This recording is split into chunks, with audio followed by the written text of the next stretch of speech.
नमो अरिहंताणं नमो सिद्धाणं नमो आयर्याणं नमो वैच्छायाणं नमो लोये सबसाहुणम् जीवं जीवं दव्वं जिणवरवसहेण जेण निडिष्ठं देविन्दुविन्दुवन्दं वन्दे तम सर्वदा सिरसा। यहाँ पे ध्यान में अपन शुक्ल ध्यान का वर्णन पढ़ रहे थे। कल अपन ने शॉर्ट में तत्वार सूत्र में देखा था, उसी को द्रव्य संग्रह से देख रहे हैं कि पहला है पृथकत्व वितर्क विचार नामक शुक्ल ध्यान। ये 8वें से 11वें गुण स्थान में होता है। विचार यानी कि परिवर्तन, वितर्क यानी कि विचारना चलना, परिवर्तन हो सकता है मन वचन काय योग में, द्रव्य या पर्याय में, और शब्द और वचनों में। तो यहाँ पे ये जो यहाँ पे आया है, क्या आया है? द्रव्य गुण और पर्याय के भिन्न पने को पृथकत्व कहते हैं। स्वशुद्धात्मा की अनुभूति जिसका लक्षण है, ऐसे भाव श्रुत को और उसके वाचक अंतर जल्प रूप वचन को वितर्क कहते हैं। एक होता है वचन, है ना, और मतलब वाचक होता है, और एक वाच्य होता है। वाचक यानी कि जिससे कह रहे हैं, और वाच्य यानी कि जिसको कह रहे हैं। जैसे कि वाचक, जैसे बोला आत्मा, तो ये आत्मा जो है, ये शब्द, ये वाचक शब्द है। इससे किसको कहा जा रहा है? आत्मा को। आत्मा वाच्य हुआ कि शुद्ध ज्ञान, स्वर, शुद्धात्मा, भाव श्रुत रूप, ऐसा आत्मा, ये वाचक हुआ उसका। ठीक है। लेकिन उस वाच्य क्या है? वो आत्मा जिसके लिए बोला जा रहा है। ठीक है, वाचक और वाच्य। तो अंतर जल्प रूप वचन को वितर्क कहते हैं। अंतर जल्प रूप वचन को, यहाँ पे अंतर जल्प से क्या लेना? अंतर जल्प यानी कि जो मन में चलते ना, अंतर जल्प रूप, मन में भी जो विचार चलते हैं, वो है यहाँ पे ये वो यहाँ पे वितर्क है, विचारना, विशेष रूप से विचारना, अंतर जल्प रूप। ठीक है। इच्छा के बिना एक अर्थ से दूसरे अर्थ में, एक वचन से दूसरे वचन में, मन वचन का, इन तीन योगों में से किसी एक योग से दूसरे योग में जो परिणमन पलटना होता है, उसे विचार कहते हैं। ये अपन ने पढ़ा था। इसका अर्थ ये है, यद्यपि ध्यान करने वाला पुरुष निज शुद्धात्मा का संवेदन छोड़कर बाह्य पदार्थों का चिंतन नहीं करता है, तो भी उसे जितने अंश में स्वरूप में स्थिरता नहीं है, उतने अंश में इच्छा के बिना विकल्प उत्पन्न होते हैं। इस कारण इस ध्यान को पृथकत्व वितर्क विचार कहते हैं। ये आई मुख्य बात। वैसे तो ये शुक्ल ध्यान है और ध्यान करने वाला पुरुष स्थिर रहता है, लेकिन फिर भी पूर्ण स्थिरता नहीं हुई है ध्यान में। अभी भी पूर्ण स्थिरता नहीं हुई। क्यों? अभी भी नीचे के गुण स्थान में ही है। पूर्ण स्थिरता हो जाती तो ऊपर पहुंच जाता, मोक्ष केवल ज्ञान हो जाता। पूर्ण स्थिरता नहीं, कुछ अंश में स्थिरता नहीं है। तो वो जितने अंश है जिसमें स्थिरता नहीं है, वहां पे क्या हो रहा है? एक वचन से दूसरे वचन में जा रहा है।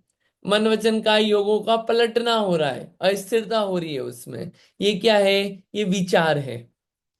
ठीक है। तो इसलिए इसको क्या बोला? पृथकत्व विचार, कि द्रव्य में हो सकता है, गुण में हो सकता है, पर्याय में हो सकता है। ठीक है। जो अंदर में विचार वितर्क विचारना विशेष रूप से चल रही है, जितने अंश में अस्थिरता है, इसलिए इसको बोला पृथकत्व वितर्क विचार। ये पहला शुक्ल ध्यान कहाँ पे होता है? उपश्रम श्रेणी में होता है। अपूर्वकरण, अनिवृत्तिकरण, सूक्ष्म सांप्राय 10वें और 11वें में, या फिर शपथ श्रेणी में हो सकता है, 8वें, 9वें, 10वें। लेकिन 12वें में ये नहीं रहेगा। 12वें में तो दूसरा हो जाएगा। शपथ श्रेणी में हो रहा है तो, क्षय करते हुए हो रहा है तो। अब अगला जो अपन ने देखा था वो था कौन सा? पृथक एकत्व अवितर्क। निज शुद्धात्मा में, द्रव्य में, अथवा विकार रहित आत्म सुख के अनुभव रूप पर्याय में, अथवा उपाधि रहित स्व संवेदन गुण में, इन तीनों में से जिस एक में द्रव्य गुण अथवा पर्याय में प्रवृत्त हो, उसमें ही वितर्क नामक स्व संवेदन लक्षण युक्त भाव शुद्ध के बल से स्थिर होकर अविचार होता है। अर्थात द्रव्य गुण अथवा पर्याय में परावर्तन नहीं करता। वह क्षीण कषाय गुण स्थान में संभव एकत्व अवितर्क, एकत्व वितर्क अविचार नामक दूसरा शुक्ल ध्यान है। इस शुक्ल ध्यान में क्या नहीं होता, विचार चलता है एक ही में, लेकिन बार बार पलटना नहीं होता उसका, कि एक योग से दूसरे योग में जा रहा है, नहीं, एक ही योग होगा। ठीक है। और द्रव्य में रहेगा तो द्रव्य में, ऐसे पलटना नहीं होगा। तो यहाँ पे विशेष स्थिरता है, इसलिए 12वां गुण स्थान जो शीर्ण कषाय गुण स्थान है उसमें होता है। और इस दूसरे शुक्ल ध्यान से ही केवल ज्ञान की उत्पत्ति होती है। अब सूक्ष्म काय की क्रिया के व्यापार रूप और अप्रतिपाती, जिससे गिरना नहीं हो, ऐसा सूक्ष्म क्रिया प्रतिपाती नामक तीसरा शुक्ल ध्यान है, वो उपचार से संयोग केवली यानी 13वें गुणस्थान के में होता है। और जिसमें न क्रिया विशेष रूप से उपरत अर्थात निवृत्त हुई है, वह विपरीत क्रिया है। विपरीत क्रिया हो, सर्व क्रिया की निवृत्ति हुई हो, और अनिवृत्ति हो अर्थात मुक्ति न हुई हो। क्या हुआ, कोई भी क्रिया नहीं, अब योग नहीं है, लेकिन अनिवृत्ति, अभी पूरी तरह निवृत्ति नहीं हुई, संसार से मुक्ति नहीं हुई है। क्या मुक्ति नहीं हुई हो, तो कौन सा है, विपरीत क्रिया निवृत्ति नामक चौथा शुक्ल ध्यान है। ये अयोग केवली वाला 14वां गुणस्थान होता है। ये संक्षेप से 4 शुक्ल ध्यान का वर्णन हुआ। अब इसके आगे शायद पढ़ना था, आपने को पढ़ लिया था क्या, नहीं नहीं, हाँ ये पढ़ लिया था। ये आगम भाषा में।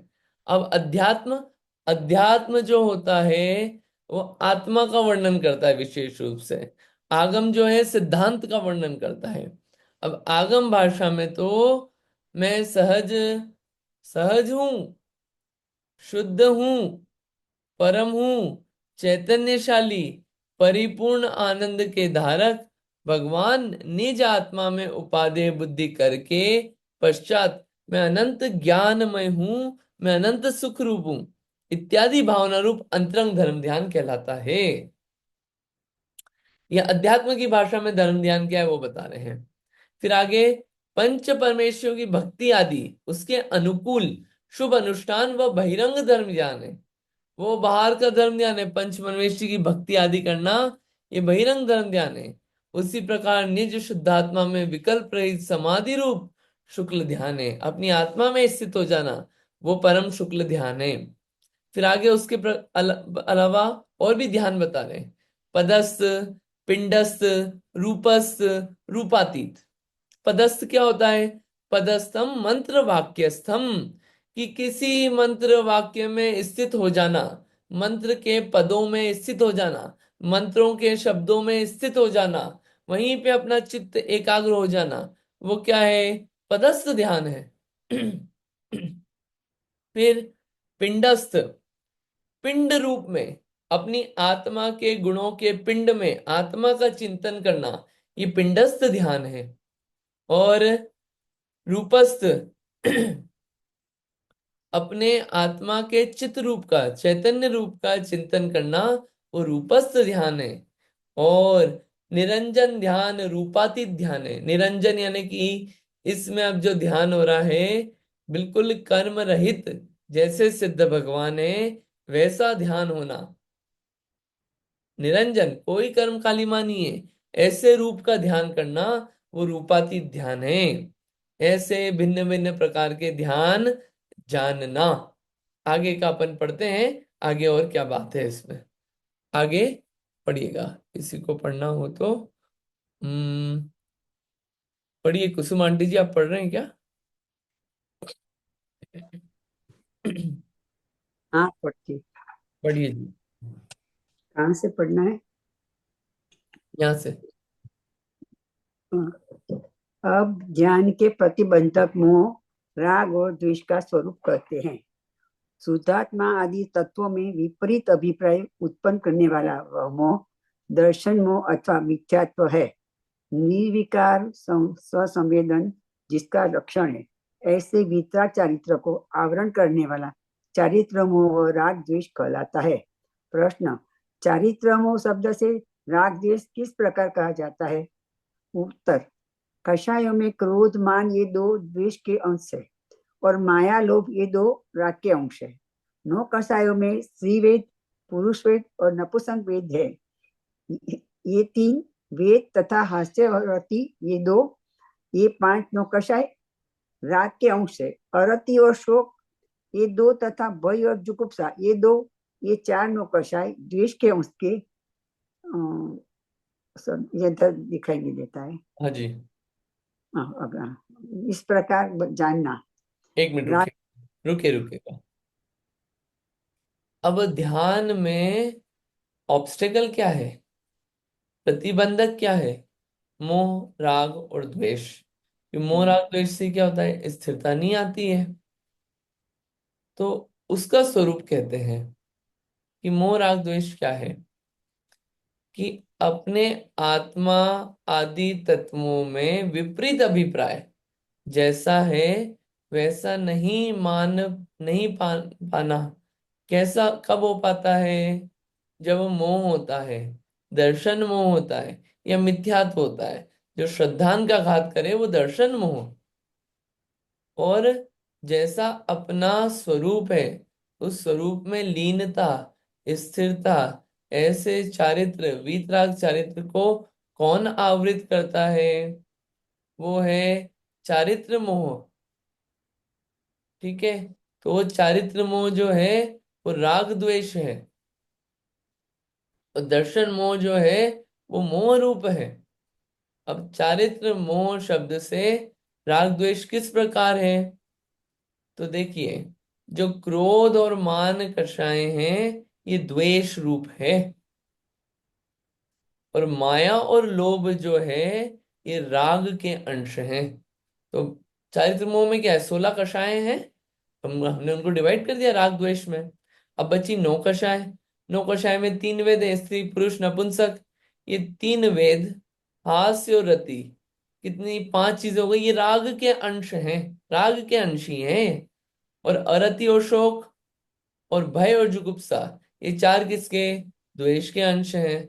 तो 5 राग के, 4 द्वेष के, 2 कषाय राग की, 2 कषाय द्वेष की। ऐसे जो चारित्र मोह शब्द से राग द्वेष जानना, और दर्शन मोह शब्द से मोह जानना।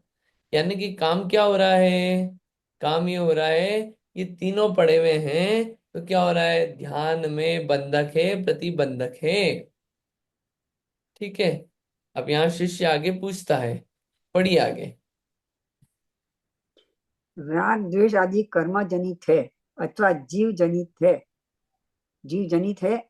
उसका उत्तर स्त्री और पुरुष इन दोनों में संयोग से उत्पन्न हुए पुत्र की भांति, चूने और हल्दी के मिश्रण से उत्पन्न हुए वर्ण विशेष की भांति राग द्वेष आदि और जीव और कर्म इन दोनों के संयोग जनित है। नय की विविक्षा के अनुसार विविक्षित एक देश शुद्ध निश्चय नय से राग द्वेष कर्म जनित कहलाते हैं, और अशुद्ध निश्चय नय से जीव जनित कहलाते हैं। यह अशुद्ध निश्चय नय शुद्ध निश्चय की अपेक्षाएं व्यवहार की है। हम्म। साक्षात प्रश्न, साक्षात शुद्ध निश्चय से ये राग द्वेष किसके हैं, ऐसा हम पूछते हैं। उत्तर, साक्षात शुद्ध निश्चय से स्त्री और पुरुष के संयोग रहित पुत्र की भांति, चूना और हल्दी के संयोग रहित रंग विशेष की भांति उनकी राग द्वेषादि की उत्पत्ति ही नहीं है। तो कैसे उत्तर है? उत्तर दे। इस प्रकार ध्याता के व्याख्यान की मुख्यता से उसके आश्रय इधर आश्रय आश्रय से विचित्र ध्यान के कथन द्वारा यह गाथा पूर्ण हुई। हुई। देखिए इसमें क्या है आगे, उन्होंने प्रश्न पूछा कि आप बोले हुए राग द्वेष जो है ये चारित्र मोह है, और ये जो राग द्वेष है ये क्या कर रहा है? ये राग द्वेष बाधक है ध्यान में। तो हमको ये बताओ, ये राग द्वेष को पैदा कौन करता है? कर्म कर रहे हैं कि जीव पैदा कर रहा है राग द्वेष को? तो पता चल जाए कि करने वाला कौन है। तो इसका उत्तर देते हैं कि देखो, जैसे स्त्री और पुरुष, मतलब अगर कोई पुत्र उत्पन्न हुआ तो पुत्र स्त्री ने करा कि पुरुष ने करा? दोनों के मिलने से हुआ, है ना। और एक कलर होता है, एक विशेष कलर, तो वो चूने से पैदा हुआ कि हल्दी से? चूने और हल्दी के मिलने से हुआ। ऐसे ही राग और द्वेष जो है, ये जीव और कर्म दोनों के संयोग से दोनों के इकट्ठे होने से उत्पन्न हुआ है, ऐसा कहा। पर अगर अपन नए की अपेक्षा से देखो, नए देखो, अब नए लगाओ अब अपन, तो नए के अनुसार, अरे एक दे शुद्ध निश्चय नए की बात करें, तो राग द्वेष क्या है, कर्म जनित कहलाते हैं। शुद्ध निश्चय नए बात कर रहे हैं ना, क्योंकि शुद्ध निश्चय नए शुद्ध पर्याय को जीव का कहता है। तो ये अशुद्ध पर्याय जीव की है ही नहीं, ये तो कर्म से उत्पन्न हुए हैं। लेकिन अशुद्ध निश्चय से, ये तो अशुद्ध पर्याय हैं जीव की, तो इसलिए जीव के द्वारा उत्पन्न है, ऐसा कहा जाता है।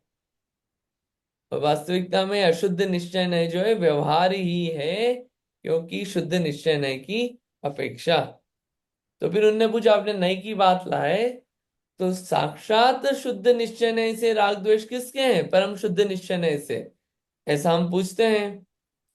तो परम शुद्ध या साक्षात शुद्ध निश्चय नय से स्त्री और पुरुष के संयोग रहित पुत्र की भांति, चूना और हल्दी के संयोग रहित रंग विशेष की भांति, उनकी राग द्वेषादि की उत्पत्ति ही नहीं है। अरे जैसे स्त्री और पुरुष का संयोग नहीं होगा तो पुत्र उत्पन्न नहीं होगा, चूना और हल्दी का संयोग नहीं होगा तो रंग उत्पन्न नहीं होएगा। किसकी बात करें हम, जब वो है ही नहीं चीज तो उसकी उत्पत्ति बात कैसे करें हम। किस पुत्र की बात कर रहे हो, जब स्त्री पुरुष ही नहीं है साथ में, तो ऐसा हो ही नहीं सकता ना। ऐसे ही हम बोल रहे हैं कि राग द्वेष आदि की उत्पत्ति नहीं होती जीव में, साक्षात शुद्ध निश्चय नय की बात करे थे, तो हम आपको किस बात का उत्तर दें। इस नय की अपेक्षा से तो भैया है ही नहीं जीव में ये सब कुछ। इस प्रकार ध्याता के व्याख्यान की मुख्यता से, उसके आश्रय से विचित्र ध्यान के कथन का गाथा यह पूर्ण हुई। ये 16 प्रकार के ध्यान हैं, और उसके बाद पिंडस्थ, पदस्थ, रूपस्थ और रूपातीत ये ध्यान हैं। ये पिंडस्थ, पदस्थ, रूपस्थ और रूपातीत ध्यान का विशेष वर्णन आपको 11 9 में बहुत अच्छा मिलेगा। अभी इसमें भी आगे आने वाला है कि मंत्र वाक्य में जो स्थित होके जो पदस्थ ध्यान होता है उसका विवरण चलेगा, गाथा नंबर 49। अतः ऊर्ध्वम पदस्थम ध्यानम मंत्र वाक्यस्थम यत उक्तम तस्य विवरणम कथयति। कि अब मंत्र वाक्य में स्थित पदस्थ ध्यान कहा था, उसका विवरण करते हैं। बोला था ना कि ये कौन सा है पदस्थ ध्यान, क्या होता है ये पदस्थ ध्यान, बता रहे। 35 16 56 चौदुग में गम च जब जवा जज्जाए परमेटि वाचयाणम अन्नम च गुरुवये सेण। एक बार और बोलते हैं, 35 यानी 35, 16 यानी 16,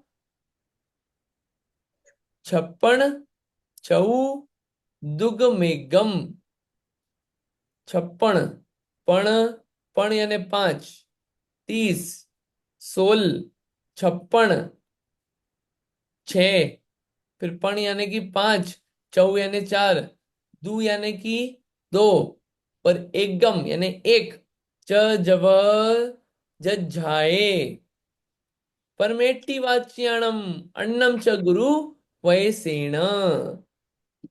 इसको शब्द टू शब्द अपन देख लेते हैं, एक्चुअली खुला हुआ है। देखिए यहाँ पे है ना शब्द एक एक, 35 यानी 35, 16 यानी 16, 56 यानी कि 6 और 5, चदु यानी 4, दुग यानी 2, एक गम यानी 1, 35 16 56, चदु दुग में गम, च जब झाए, च यानी और, जब, जब यानी कि जपो, और झाए यानी ध्यान करो। जपो और ध्यान करो, जब और जाहे, झाए, जपो और ध्यान करो। परमेष्टि वाच्याणम, परमेष्टियों के वाचक, अन्नम च गुरु वयसेण, अन्नम च, अन्नम यानी कि, अन्नम यानी अन्य भी, गुरु वयसेण गुरुओं के उपदेश से, अन्य भी मंत्रों का गुरु के उपदेश से क्या करो, जाप करो और ध्यान करो। ध्यान की सिद्धि करना है, ध्यान करना है, ध्यान में स्थित होना है तो पदस्थ ध्यान से स्टार्ट करो, पदस्थ ध्यान का सहारा लो, मंत्रों का सहारा लो, उन मंत्र का सहारा लेके ध्यान में स्थित हो जाओ। अब कौन से मंत्र का सहारा लें, तो बताया हमने, 35 हरिहन अक्षरों का भी है, 16 अक्षरों का भी है, 6 अक्षरों का भी है, 5 का भी है, 4 का भी है, 2 एक का भी है, 1 का भी है। इन सब का आप क्या करो, जाप करो, फिर ध्यान करो। ये परमेष्टि के वाचक शब्द हैं। और भी कोई मंत्र हो, उनका जाप करो और ध्यान करो, जो गुरुओं के उपदेश से मिला। उससे क्या होगा, ध्यान की सिद्धि, ध्यान के योग्य मंत्र हैं ये, यहाँ पे ऐसा दिया है। देखिए पढ़ते हैं इसको अपन, ठीक है, समझ में आया ना। 29 16 56 चौदुग में गम च जब झाए परमेटि वाचयाणम अन्नम च गुरुवये सेना। पढ़ते हैं क्या लिखा है। पंच परमेष्टि के वाचक 35, 16, 6, 5, 4, 2 और 1 अक्षर रूप मंत्र पदों का जाप करो, ध्यान करो। उनके अतिरिक्त अन्य का भी गुरु के उपदेश के अनुसार जाप और ध्यान करो। अब क्या है टीका, टीका में विशेष अपने को बात मिलेगी। इस टीका को अपन पढ़ते हैं। पढ़िए, इंदिरा जी आप पढ़ रहे हैं क्या टीका? हाँ पढ़ रहे हैं। पढ़िए जय जी। झूलेलाल। जय झूलेलाल। टीका। 29 नमो अरिहंताणम, नमो सिद्धाणम, नमो आयर्याणम, नमो उवज्जायाणम, नमो लोये सव साहुणम। ये 35 अक्षर सर्वपद कहलाते हैं। 16 अरिहंत सिद्ध आयर्य उवज्जाय साहू, ये 16 अक्षर नाम पद कहलाते हैं। 6 अरिहंत सिद्ध, ये 6 अक्षर अरिहंत सिद्ध इन 2 परमेष्ठियों के नाम पद कहलाते हैं। पण असियाउसा, ये 5 अक्षर पंच परमेष्ठि के आदि पद कहलाते हैं। चौ अरिहंत, ये 4 अक्षर अरिहंत परमेष्ठि के नाम पद है। दुर्गम सिद्ध, ये 2 अक्षर सिद्ध परमेष्ठि के नाम पद है। एकम च अ, यह एक अक्षर अरिहंत परमेष्ठि का आदि पद है। अथवा ओ, यह एक अक्षर पांचों परमेष्ठि का आदि पद है। देखिए इसमें बताया सब। 29 से सर्वपद, सर्वपद यानी जिसमें सारे पद हों। अयंत सिद्ध आचार्य उपाध्याय सर्व साधु, और नमो भी लगा है। आप इनकी काउंटिंग करेंगे तो इसमें कितने अक्षर है, 35। जब अक्षर गिनते हैं तो मात्राओं को, आ ई, ये जो मात्राएं होती हैं इनको नहीं गिनते हैं। जो ऊपर ऊपर वो होता है अनुनास, ऊपर वो जो बिंदी होता है और चंद्र बिंदु होता है, अनुनासिक अनुस्वारी जितने भी होते हैं इनको नहीं गिना जाता है। जो चंद्र बिंदु और ये सब बिंदियां होती है, और आधे अक्षरों को नहीं गिना जाता है। आप काउंट करो, ये 35 अक्षर है। नमोकार मंत्र, इसका आप जाप और ध्यान करो, ध्यान की सिद्धि होती है उससे। बैठ के करो, करना कैसे, निपटाने के लिए नहीं, मजे ले लेके शांति से करना। ऐसा नहीं 5 मिनट में माला फेरना है, ये 10 मिनट में फेरना है। हमको तो हमारा ध्यान एकाग्र हो जाए इसलिए हम फेर रहे हैं माला, तो जाप इसलिए कर रहे हैं, तब वो ध्यान स्थित होगा। और उसमें क्या करना है, अपने को ध्यान कहीं नहीं बटाना है। अपन ने हाथ में माला क्यों ली, गिनती क्यों कर रहे हैं, ताकि अपना उपयोग स्थिर रहे, इसलिए गिनती करके करते हैं 108 बार या 9 बार, ये भी एक कारण है उसका, उपयोग स्थिर करने के लिए। दूसरा, वो जो अक्षर बोल रहे हैं, एक एक अक्षर पे ध्यान होना चाहिए अपना बार बार।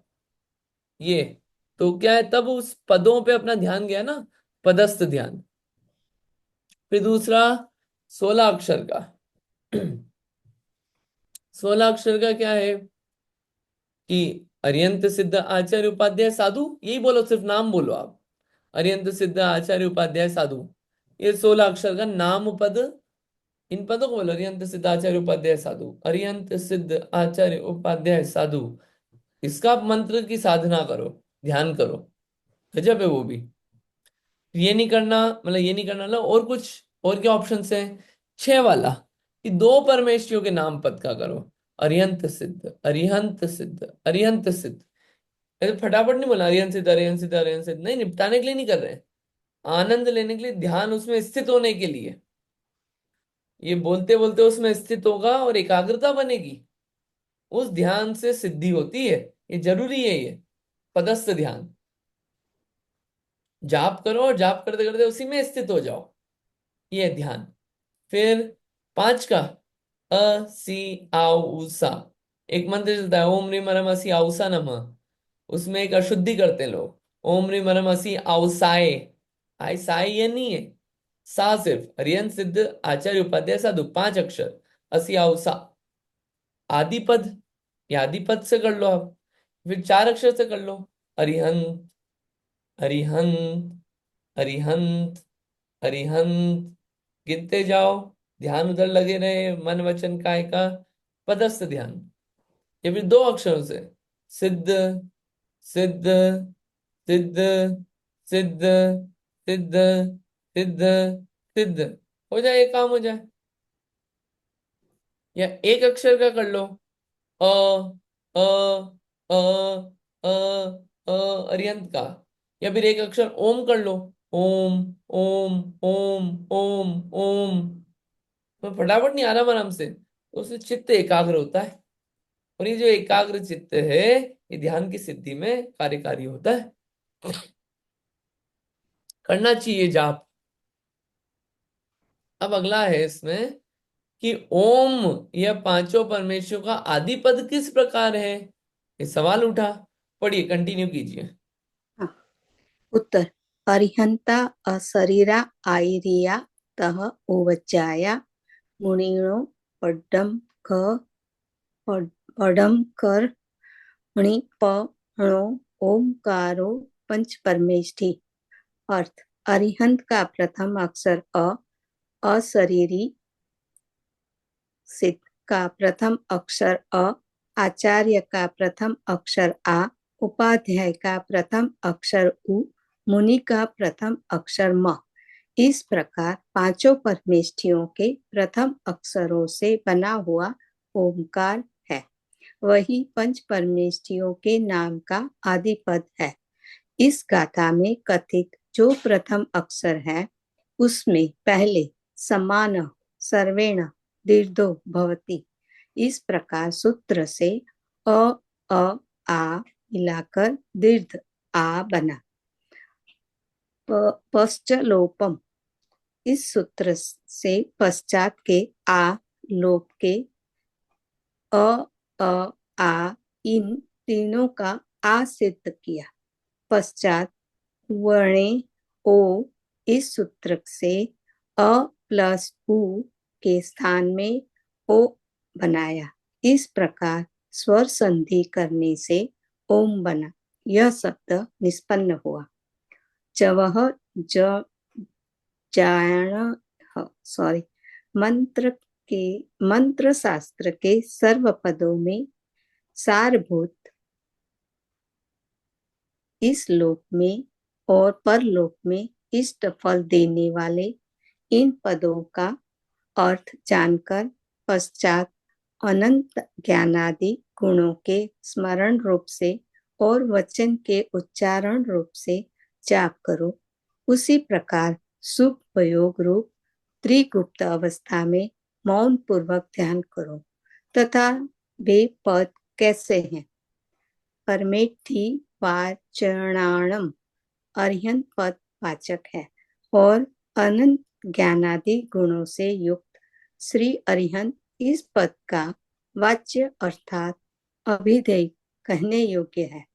इत्यादि प्रकार से पंच परमेष्ठी के वाचक है।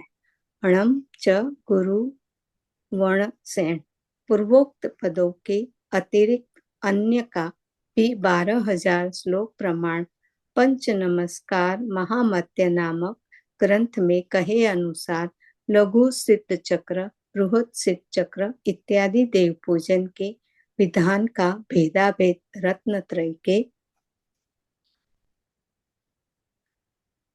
आराधक गुरु के प्रसाद से जानकर ध्यान करना।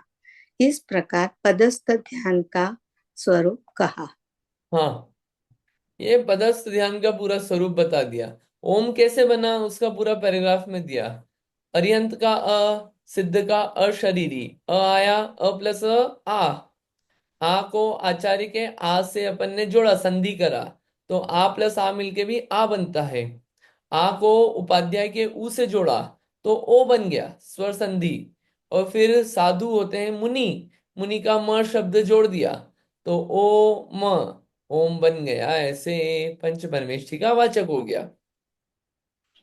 अब मंत्र शास्त्र के सर्व पदों में सारभूत, इस लोक में और परलोक में इष्ट फल देने वाले इन पदों का अर्थ जानकर क्या करना।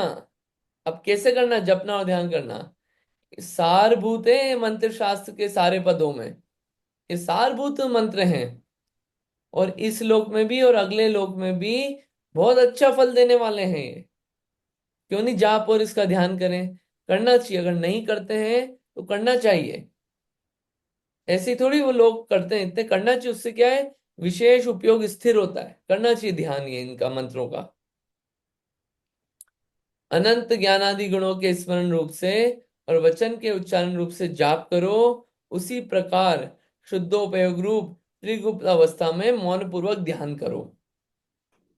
ये इतना हो गया मंत्र की। अब स्थिर हो जाओ, मौन रह के ध्यान करो। अब वो पद कैसे हैं, अरिहंत पद वाचक है। अब देखो इन वाचक से कहाँ पहुंच रहे हैं। अरिहंत पद वाचक है, ये शब्द जब बोला तो अपने को अनंत ज्ञान दर्शन लक्ष्मी से शोभित अरिहंत याद आना चाहिए। इसी प्रकार पंच परमेष्ठी वाचक हैं, एक एक का समझ लेना। इन मंत्रों के अलावा 12,000 श्लोक प्रमाण पंच नमस्कार महात्म्य नामक ग्रंथ है एक। 12,000 श्लोक है। उसमें लघु सिद्ध चक्र, वृहत सिद्ध चक्र इत्यादि देव पूजन के विधान का वेदावेद रत्नत्रय के आराधक गुरु के प्रसाद से जानकर ध्यान करना। उसमें और भी बातें हैं ध्यान संबंधी, और भी ध्यान के मंत्र हैं, उनका ध्यान करना गुरु के आशीर्वाद से प्रसाद से जानकर। इस प्रकार ये क्या हुआ, पदस्थ ध्यान का स्वरूप कहा गया है। ये क्या है, ये सब पदस्थ ध्यान है। 49 हो गई है। ये करने लायक है, मतलब ये काम दिन में एक जो अपन अपने रूटीन में अपन ने लगा रखा है माला फिरनी है, वो तो आप करो, करते रहो अलग से। लेकिन एक कोई इनमें से या सारे जो भी अपने को लेना हो, मंत्र लिया जाए और उन मंत्रों को लेके क्या किया जाए, ध्यान किया जाए। इसलिए कर रहे हैं। आप ऐसे मत करो कि हमको 5 मिनट में निपटाना है, नहीं, हमको ये पूरी करनी है और ये डिसाइड करो कि हमको 25 मिनट में करनी है एक। तो क्या आप आराम आराम से करोगे, या 20 मिनट में करनी है, वॉट एवर। और कुछ नहीं, ज्यादा टाइम की चिंता नहीं करना। अलार्म लगा लो ज्यादा है तो, कि जब तक टाइम नहीं हुआ तब तक करते रहेंगे। 20 मिनट का लगा लिया, इसी का ध्यान कर रहे हैं 20 मिनट का या आधे घंटे का, जो भी करते गए तो जितना एकाग्रचित और अंदर में एक अंदर देखने की आदत बनेगी। अभी तक कैसे बाहर बाहर ध्यान जाता है, अंदर देखने की आदत जाएगी, अंदर देखने का मन होएगा। बैठना पड़ेगा उसके लिए खुद के पास। किसकी मदद से बैठे हैं, मन तो लगता नहीं है हमारा, कोई बात नहीं। मन नहीं लगता, मंत्र लो, मंत्रों में मन लगाओ। और मंत्रों में मन लगाओगे, धीरे धीरे एकाग्रता बढ़ेगी, फिर ध्यान की सिद्धि होगी। इसलिए ये कौन सा ध्यान दिया, पदस्थ ध्यान। एक एक चीज का इंपॉर्टेंस है। ध्यान भी कैसे होता है, वरना ध्यान में इधर उधर चित्त चला गया। तो एक एक चीज, ज्ञान ध्यान सब साथ में लेके चल रहे हैं। इस प्रकार गुप्त इंद्रिय मना ध्याता ध्येयम वस्तु यथा स्थितम एकाग्र चिंतनम ध्यानम फलम संवर्णिजरो। इंद्रिय और मन को रोकने वाला ध्याता है, यथा स्थित पदार्थ ध्येय है, एकाग्र चिंतन ध्यान है, संवर और निर्जरा यह ध्यान का फल है। बताया ना, ध्याता कैसा, इंद्रिय और मन को रोके, चंचल नहीं करे, स्थिर होके करे। किसमें, पदार्थों में ध्यान लगाए, एकाग्र चिंतन करना वो ध्यान है। और उसका फल क्या है, संवर और निर्जरा कर्मों की बहुत बड़ा काम है, इसका फल है।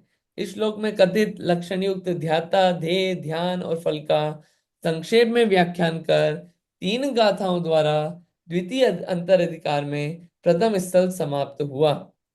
अब रागादि विकल्प रूप उपाधि से रहित निज परमात्म पदार्थ की भावना से उत्पन्न सदानंद नित्य आनंद जिसका एक लक्षण है, ऐसे सुखामृत के रसास्वाद से तृप्ति रूप निश्चय ध्यान का परंपरा से कारणभूत जो शुभोपयोग लक्षण युक्त व्यवहार ध्यान है, उसके ध्येयभूत पांच परमेष्टियों में से प्रथम अरिहंत परमेष्टि का स्वरूप मैं कहता हूं। आपने पंच परमेष्टि के वाचक बोले ना, अब पांचों परमेष्टियों का स्वरूप कहेंगे पांच गाथा में। एक पातनिकाय पूर्व गाथा में कथित सर्वपद नाम पद आदि पद रूप वाचकों के वाच्य जो पंच परमेष्टि हैं, उनका व्याख्यान करते हुए प्रथम ही मैं श्री जिनेन्द्र का स्वरूप निरूपण करता हूं। ये द्वितीय पातनिका है, अथवा पदस्थ पिंडस्थ और रूपस्थ इन तीन ध्यानों के ध्येयभूत श्री अरिहंत सर्वज्ञ का स्वरूप मैं दर्शाता हूं। ये तीसरी पातनिका है। इन तीन पातनिकाओं को मन में धारण कर श्री नेमी चंद्र आचार्य देव अब आगे की गाथा का प्रतिपादन करते हैं। कहते हैं, पिंडस पदस रूपस ध्यान का विषय क्या है? ये पंच परमेष्टि, उनका स्वरूप अब यहाँ पे बताएंगे। एक एक परमेष्टि का स्वरूप बढ़िया से चलने वाला है, इसको अब अपन आगे देखेंगे। ठीक है, ये अच्छी है गाथा। आराम से बैठ के ध्यान करें एक फिक्स टाइम पे रोज। पदस्थ ध्यान से शुरुआत, मन एकाग्र होगा। ठीक, इतना ही रखते हैं। 35 16 56 चदु दुग एकम ज- जाजब झज्जाए, इसका जपो और ध्यान करो। परमेट्टि वाचियणम अन्नम च गुरुवये सेण। ठीक, इतना ही रखते हैं। जिनवाणी स्तुति कर लेते हैं। अगली गाथा जो है वो अपन अगली बार पढ़ेंगे, कल पढ़ेंगे अभी तो।